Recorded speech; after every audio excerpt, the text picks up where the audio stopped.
नमस्कार, आप देख रहे हैं विमर्श न्यूज। मैं हूं आकाश, आपके साथ पेश है आज की प्रमुख खबरें।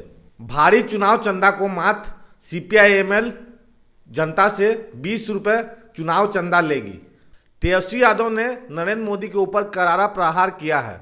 उन्होंने कहा है कि नरेंद्र मोदी परिवारवादी नेताओं के प्रचार के लिए ही बिहार आ रहे हैं। वंशवाद के खिलाफ नरेंद्र मोदी का अभियान झूठ है। इंडियन एक्सप्रेस ने आज एक स्टोरी ब्रेक की है। जो नेता विपक्ष से बीजेपी में आए हैं उनको भ्रष्टाचार से राहत मिली है। ऐसे 25 में से 23 नेता हैं जिनके खिलाफ एजेंसियों ने जांच का मामला कमजोर किया है।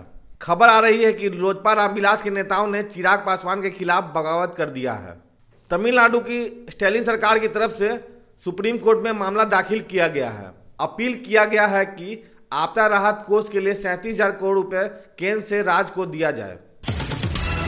तो प्रधानमंत्री आ रहे हैं तो चुनाव प्रचार में आ रहे हैं, और चुनाव प्रचार में आ रहे हैं तो लगातार परिवारवाद के बारे में वो बोलते रहे हैं। और पहली चुनावी जनसभा का शुरुआत ही वो परिवारवाद के उम्मीदवार से कर रहे हैं जो कि उनके उम्मीदवार हैं। तो आप देख सकते हैं उनके कथनी और करनी में कितना भारी अंतर है। और इस बार लगातार जो है एनडीए खेमे से, जिसका जिक्र करते थे कि परिवारवाद बहुत बड़ा है, सबसे ज़्यादा टिकट दिए जा रहे हैं। तो प्रधानमंत्री जी हैं या और कोई नेता है, चुनाव में तो सब लोग आएंगे और जाएंगे, लेकिन उनको आके ये बताना पड़ेगा ना कि बिहार के लिए उन्होंने क्या किया। कुछ किया तो नहीं, बिहार को चुना लगाया उन्होंने, और इतना 39 सांसद भेजा जिता करके।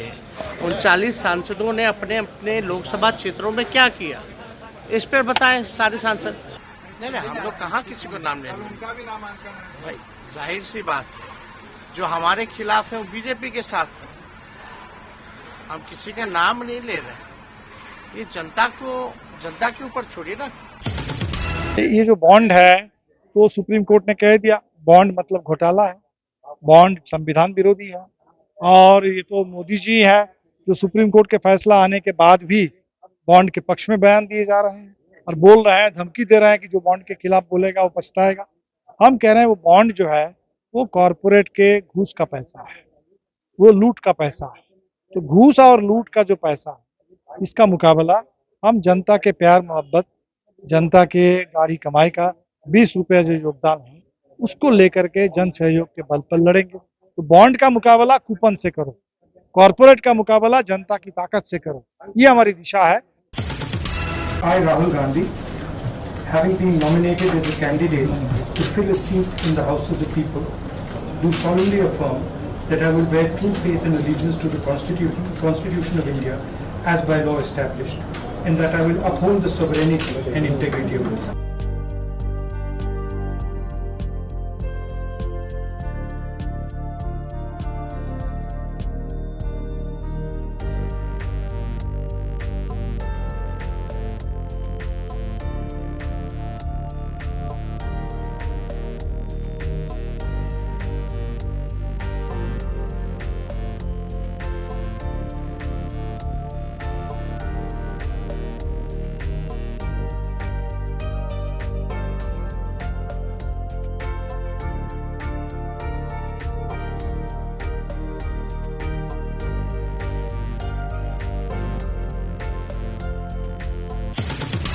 लोकसभा चुनाव को लेकर तेज होती सरगर्मियों के बीच भ्रष्टाचार का मुद्दा एक बार फिर से पैर पसार रहा है। इस समय भ्रष्टाचार के मामले में दिल्ली के मुख्यमंत्री अरविंद केजरीवाल तिहाड़ जेल में बंद हैं। उन पर दिल्ली में शराब घोटाले का मामला चल रहा है। भ्रष्टाचार एक ऐसा मुद्दा है जिसे चुनाव के पहले हर पार्टी, हर नेता खत्म करने की बात करता है, लेकिन चुनाव के खत्म होते ही भ्रष्टाचार के मामलों को मानो पेटी में बंद कर दिया जाता है। मीडिया रिपोर्ट की माने तो 2014 के बाद कथित भ्रष्टाचार के लिए विपक्ष के 25 नेताओं जो कि केंद्रीय एजेंसियों की कार्रवाई का सामना कर रहे थे, उन्होंने अपनी पार्टी छोड़कर बीजेपी ज्वाइन कर लिया और उनमें से 23 नेता को राहत मिल गई। उनके खिलाफ जांच या तो बंद हो गई या ठंडे बस्ते में चली गई। इंडियन एक्सप्रेस के मुताबिक 2014 के बाद जिन प्रमुख राजनेताओं का जिक्र किया जा रहा है वे विपक्षी दलों से बीजेपी में शामिल हो गए थे। इनमें से 10 कांग्रेस से हैं, एनसीपी और शिवसेना से 4-4, टीएमसी से 3, टीडीपी से 2 और वाईएसआरसीपी से 1 राजनेता शामिल हैं। जो राजनेता बीजेपी में गए वैसे 25 में से 23 को भ्रष्टाचार मामलों में जांच एजेंसियों ने राहत दे दी। 2014 के बाद ऐसे 25 राजनेता गए। इनमें से 3 के खिलाफ मामले बंद कर दिए गए और 20 अन्य के खिलाफ मामले चलते रहे थे, उन्हें सस्पेंड रखा गया। असम के तरुण गोगोई और असम के अभी के चीफ मिनिस्टर हेमंत विश्व शर्मा पर मुकदमा था। इस तरह तृणमूल कांग्रेस के शुभांशु बीजेपी में गए अजीत पवार के ऊपर 70,000 करोड़ की सिंचाई घोटाले संबंधी मामला था। मुकुल राय और हार्दिक पटेल भी। इंडियन एक्सप्रेस के ऐसे मामलों की जांच करके एक रिपोर्ट प्रकाशित की है और इंडियन एक्सप्रेस ने कहा है कि कांग्रेस के समय में भी एक बार बीएसपी के साथ साथ उत्तर प्रदेश की समाजवादी पार्टी को राहत दी गई थी। जहां चिराग जी हमारे नेता गए, बिहारी फर्स्ट के नाम पर हजारों हजार की भीड़, चाहे छोटी सी सभा के नहीं हो, लोगों में एक आस्था जगा, लोगों में एक विश्वास जगा। उस विश्वास और आस्था के लिए हम सब लोगों ने लड़ा। और आप लोग को याद होगा 16 जनवरी जो हाजीपुर में संपर्क यात्रा का महासभा और महासम्मेलन किया गया, लेकिन हम कार्यकर्ताओं को एक विश्वास था क्योंकि हमने कर्म किया था और हमारा विश्वास अडिग रहा, जिसके वजह से एनडीए ने हमें 5 सीट देने का काम। अब बड़ी लड़ाई है, लोकसभा हमारी लड़ाई नहीं है, लोकसभा तो एक प्रदर्शन है, लड़ाई तो विधानसभा में होनी है। इसीलिए आप साथियों से मैं बोलता हूं कि जाइए बिहार, हम मजबूती से लग जाइए। और मैं आपको पूर्ण विश्वास दिलाता हूं कि ये 5 सीट पर किसी गद्दार को टिकट नहीं मिलेगा।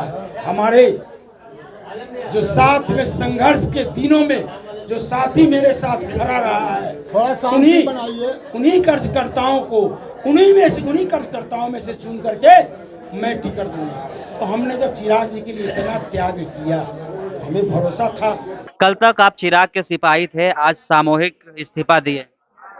देखिए, सिपाही कहता है ना, मारे सिपाही नाम हवलदार, लेकिन आप भूखे भजन ना होए को पाला ले लो अपनी कंठी माला। हर कार्यकर्ता इसलिए मेहनत करता है कि आने वाला विधानसभा और लोकसभा चुनाव में उनको टिकट मिले, और काम करने वाले को आपने टिकट नहीं दिया, बाहर से लाकर दे दिया, इसका मतलब हम लोग अयोग्य हैं, हम लोगों में क्षमता नहीं है, हम लोगों में योग्यता नहीं है, इसलिए हमने इस्तीफा दे दिया। बिहार फर्स्ट, बिहारी फर्स्ट की बात करते हैं, लेकिन मीडिया में चर्चा चल रहा है परिवार फर्स्ट और पैसा फर्स्ट, कैसे देखते हैं? और इसीलिए ना सब कार्यकर्ताओं की उपेक्षा होगी तो चर्चा तो सोशल मीडिया में हो ही जाएगी ना, इसीलिए तो इस्तीफा कर दिए।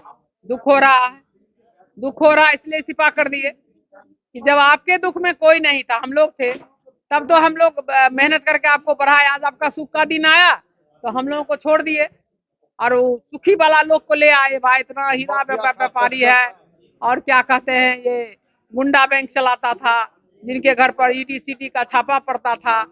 हम लोग को वो पुण्य है, हम लोग योग नहीं है।